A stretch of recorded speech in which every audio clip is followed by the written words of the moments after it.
Most aviators will never experience the thrill and danger of flying a military aircraft in battle, but in the 20th century, many did. The era of traditional aerial combat, where fighter pilots engaged in close-range battles with enemy aircraft, known as dogfights, is not as common as it once was. This change is due to advancements in military technology and new approaches to aerial combat. Modern warfare now relies more on long-range missiles, drones, and electronic warfare systems, making traditional dogfighting less frequent. However, this shift does not diminish the skill and bravery of those pilots who excelled in dogfights during earlier conflicts, as they are still remembered as some of the best aviators in history.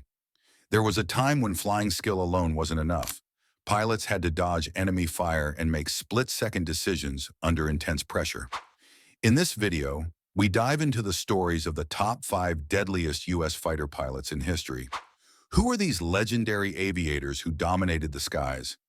To find out, we've sifted through records, focusing on those with confirmed air-to-air kills, and ranked them from the least to the most.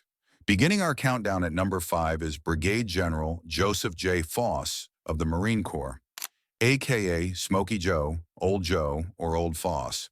He served between 1939 to 1955. Joseph Foss was born in a modest, unelectrified farmhouse near Sioux Falls, South Dakota, the oldest son of Mary Esther and Frank Ole Foss. Growing up with Norwegian and Scottish roots, Joe's early years were shaped by the vast plains of South Dakota and a fascination with the skies above. At just 12 years old, he had a life-changing experience when he visited an airfield in Renner to witness the legendary Charles Lindbergh on tour with his Spirit of St. Louis. That day sparked a passion in young Joe that only grew stronger 4 years later when he and his father paid $1.50 each for their first flight in a Ford Trimotor, piloted by the renowned aviator Clyde Ice. But life wasn't all clear skies. In March 1933, tragedy struck when Joe's father was electrocuted by a downed electrical cable during a storm, leaving the teenage Joe, his mother, and his brother Cliff to manage the family farm alone. The hardships were relentless, with dust storms ravaging their crops and livestock, testing their resolve at every turn. Yet Joe's spirit remained unbroken. Inspired by a thrilling performance from a Marine Corps aerial team led by Captain Clayton Jerome, Joe set his sights on becoming a Marine aviator. He worked tirelessly at a local service station to save for college tuition and flight lessons, scraping together $65 to start training at the Sioux Skyway Airfield in 1938. With his younger brother taking over the farm duties, Joe was free to pursue his education. He graduated from Washington High School in Sioux Falls and, later from the University of South Dakota in 1939, with a degree in business administration, ready to chase his dream of flying among the clouds. Joseph Foss had always dreamed of being a fighter pilot, but at 26, the Navy deemed him too old for the job. Instead, they sent him to the School of Photography to become an aerial photographer. Yet Joe Foss was not one to give up on his dreams easily. He persisted, repeatedly requesting a chance to qualify as a fighter pilot. His persistence paid off when he was finally assigned to a training squadron, where he learned to fly the F-4F Wildcat.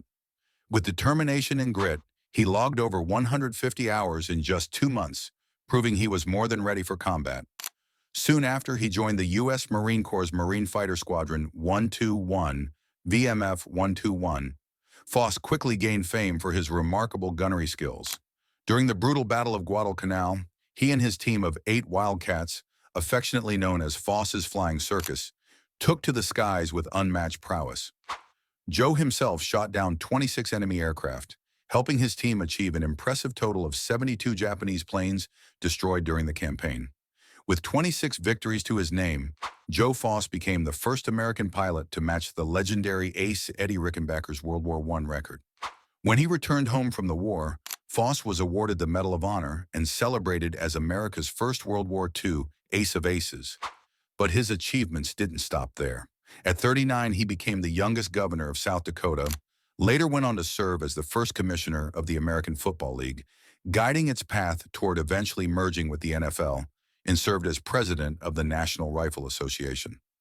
Joe Foss's life was a testament to his unwavering determination and his ability to excel in every challenge he took on. Next in the fourth position is Captain Eddie Rickenbacker of the Army, aka Fast Eddie Rick. He served between 1917 to 1919. Edward Rickenbacker, born Edward Rickenbacker in Columbus, Ohio, came into the world as the third of 8 children in a family of German-speaking Swiss immigrants. His parents, Lizzie and Wilhelm, were hardworking, with Wilhelm taking on jobs in breweries and street paving crews, while Lizzie supplemented their income by taking in laundry. In 1893, with a loan from Lizzie's parents, they built a modest home on East Livingston Avenue on the outskirts of Columbus. The small house had no running water, indoor plumbing, or electricity, but it was where young Ed, as his family called him, spent his formative years. Rickenbacker's childhood was marked by a series of close calls. He was accident-prone. Before he even started school, he wandered in front of a horse-drawn streetcar and later fell 12 feet into an open cistern. His brother had to save him twice from passing coal cars. In a particularly daring episode, he ran back into a burning school building to retrieve his coat, nearly losing his life in the process. Reflecting on these incidents years later, while writing his autobiography, Rickenbacker believed that he had been saved by divine intervention, kept alive for some greater purpose.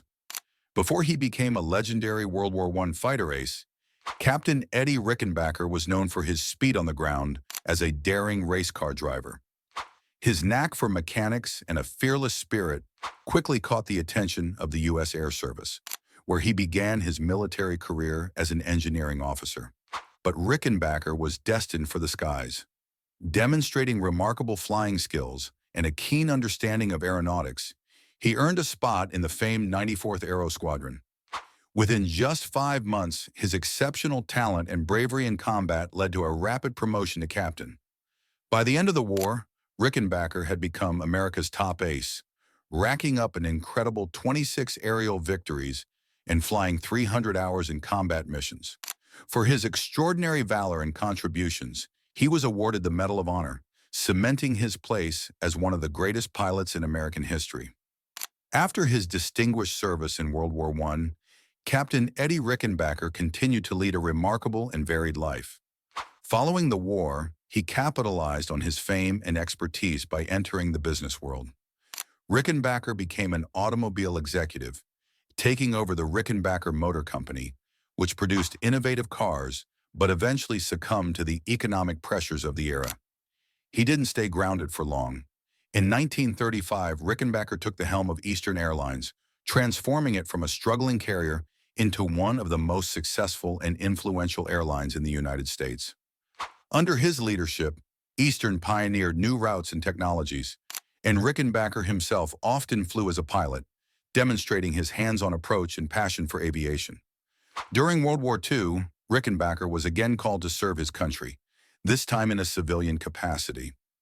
On a tour to visit U.S. troops in the Pacific, his plane went down in the ocean, and he and his crew survived for 24 days on a life raft before being rescued, an ordeal that added to his legend of resilience and courage.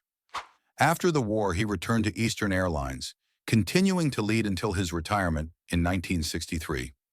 Even in retirement, Rickenbacker remained an active voice in aviation and business, writing his autobiography and sharing his experiences until his death in 1973. Eddie Rickenbacker's life was marked by adventure, innovation, and an indomitable spirit that made him a hero, both in the air and on the ground. If you're enjoying this video, support our channel by hitting the like and subscribe button. Now let's continue. Coming in the third position is Colonel Gregory Boyington of the Marine Corps, aka Pappy or Gramps. Colonel Boyington served between 1934 to 1947.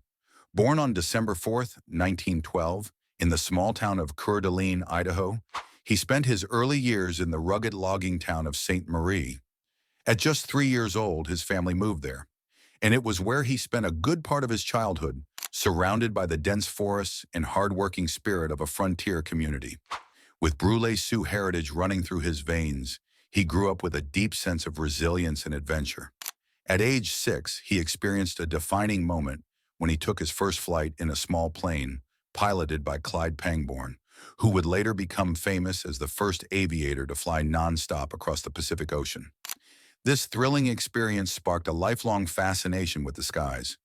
When he turned 12, his family moved to Tacoma, Washington, where he became a wrestler at Lincoln High School, honing the strength and determination that would shape his future adventures.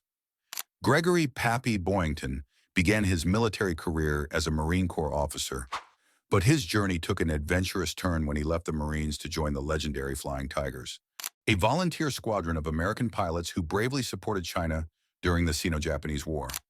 As a Flying Tiger, he claimed 6 enemy kills, displaying the skills and courage that would become his trademark. In September 1942, he rejoined the Marines and took command of VMF 214, famously known as the Black Sheep Squadron. At 31, he was a decade older than most of his squadron members, earning him the affectionate nicknames Pappy and Gramps. Pappy's daring exploits in the skies became legendary.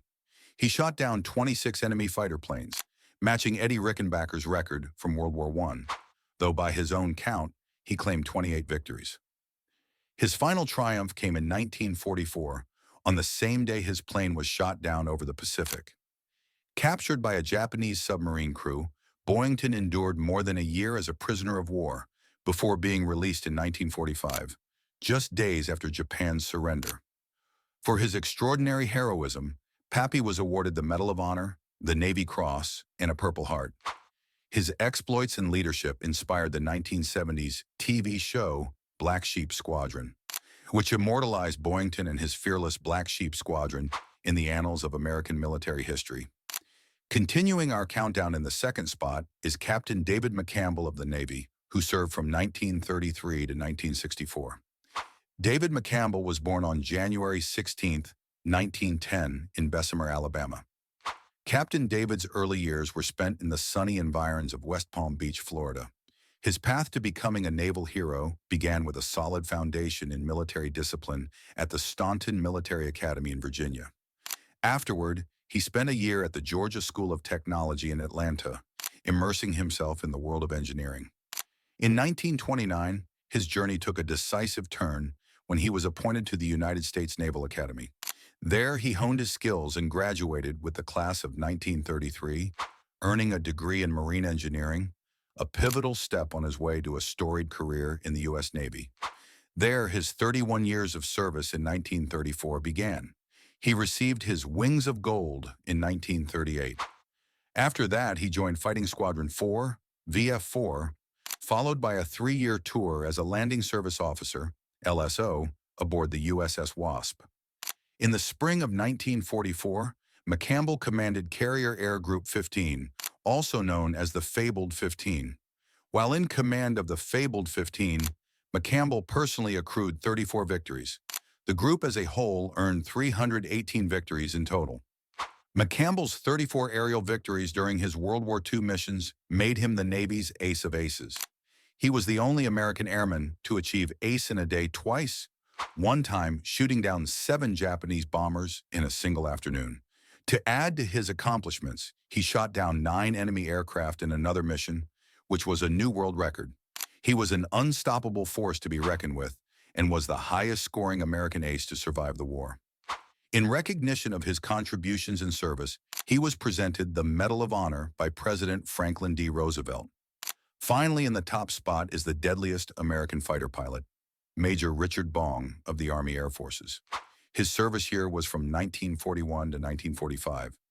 Richard Dick Bong was born on September 24, 1920, in Superior, Wisconsin, as the eldest of 9 children to Carl Bong, a Swedish immigrant, and Dora Bryce of Scottish-English descent. Growing up on a farm in the small town of Poplar, Wisconsin, Dick developed a fascination with aviation at an early age, watching in awe as planes flew overhead, delivering mail for President Calvin Coolidge's summer White House nearby. This sparked a passion for flight, and he eagerly built model airplanes, dreaming of the day he might pilot one himself. Dick attended Poplar High School starting in 1934, where he showcased his versatility by playing the clarinet in the marching band and excelling in sports like baseball, basketball, and hockey. Due to the 3-year program at Poplar, he transferred to Central High School in Superior for his final year and graduated in 1938. He then pursued his studies at Superior State Teachers College, now the University of Wisconsin-Superior, where his love for flying continued to flourish. Enrolling in the civilian pilot training program, he took private lessons to hone his skills in the cockpit.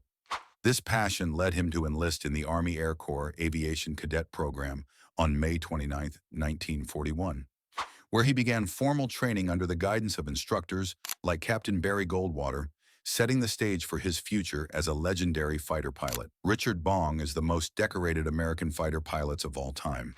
Achieving 5 confirmed kills was a feat that earned a fighter pilot the title of ace. However, at the end of World War II, Bong had achieved 40 confirmed kills, earning him the title Ace of Aces. Bong admitted that his gunnery skills were poor, but he compensated by getting as close to his targets as possible, sometimes so close that he would fly through the debris of the enemy aircraft. During World War II, he was the recipient of various congratulatory gifts from military elite, including a case of scotch from World War I ace Eddie Rickenbacker, when he beat Rickenbacker's record of 26 kills.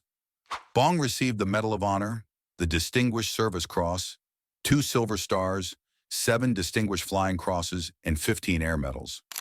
Major Richard Dick Bong, the most decorated American fighter pilot of World War II, died in a tragic plane crash on August 6, 1945. After his distinguished combat service, he became a test pilot for the Lockheed Aircraft Corporation. He was testing a new P-80 Shooting Star jet fighter when the aircraft's engine failed shortly after takeoff from Burbank, California. Bong attempted to bail out but was too low for his parachute to deploy properly, resulting in his death. His passing coincided with the day the United States dropped the atomic bomb on Hiroshima, marking a significant and somber moment in history. If you enjoyed this video, don't forget to hit the like and subscribe button for more interesting videos. Until next time, remain curious.